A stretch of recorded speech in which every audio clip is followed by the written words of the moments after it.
Here are solutions to homework set number 1 for ECE 463-663, Modern Control. This homework set looks at Laplace transforms and dominant poles.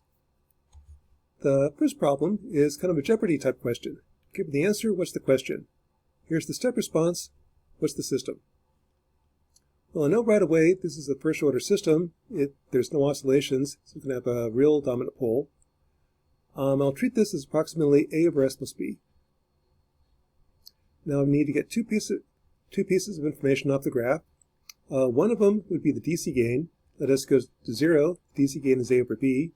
And from the graph, the DC gain is about 1.1. So A over B is 1.1. The second piece of information is settling time. So it's right around here. Kind of hard to say where it is exactly. Let's say 700 milliseconds. So 4 over the pole is the settling time. Tells the pole's right about 5.71. So here's G of S, roughly. Problem 2. Given this system, what's the transfer function? In this case, I've got oscillations. That means I have a complex pole as well as its complex conjugate. That gives you a second order system. So here's what G of S is going to look like. I've got a complex pole, real part, complex part, its conjugate, and some gain on top. I've got 3 degrees of freedom. Pull 3 pieces of information off the graph. One of them would be the frequency of oscillation. So here's 1 cycle, 2 cycles, 3 cycles, 4 cycles. This one gets kind of hard to see exactly where the minimum is. I chose 2 cycles in 420 milliseconds. So the complex part is the frequency in radians per second. Cycles per second is hertz, which are not natural units. Radians per second are natural units. 29.92 radians per second. The real part comes from the settling time. That's right around here-ish. Let's say the settling time is 700 milliseconds. The real part is 5.71. So here's the pole. Real part, complex part. To get the numerator, find K so that the DC gain is roughly 2.15. So at S equals 0, I should get 2.15. Solve for K, and I get 1994. So that's roughly G of S. Problem 3. Given the system, transfer function, what is the differential equation relating x and y? Well, to do that, multiply out the polynomial,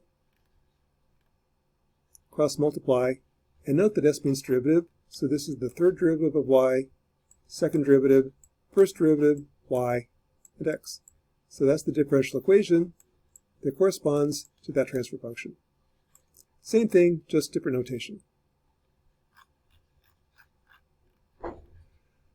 Where transfer functions are useful is if I have this type of problem.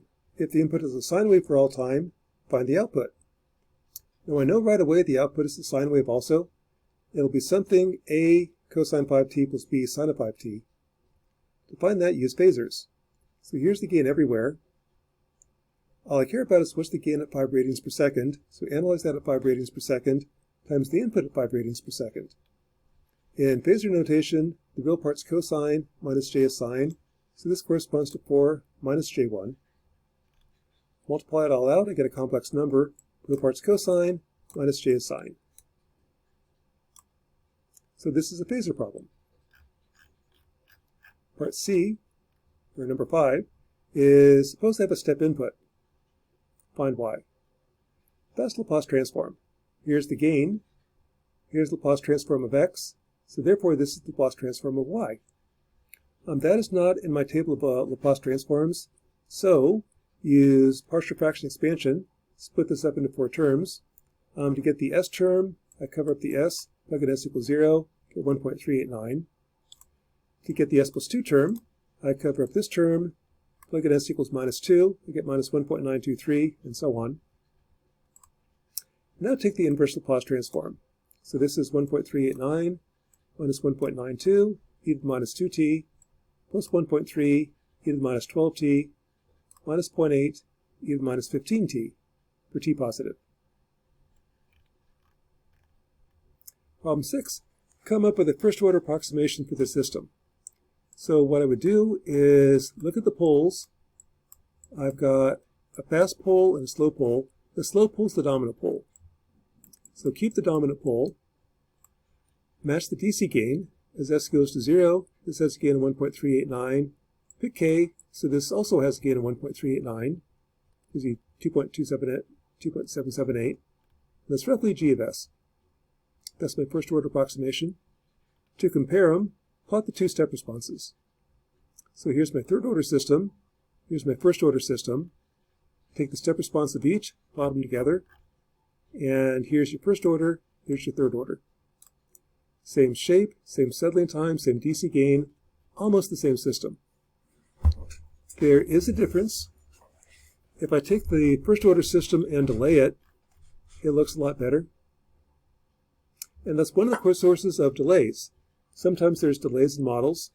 A delay is a good way to model the poles that I'm ignoring. And that's homework set number 1 for modern control.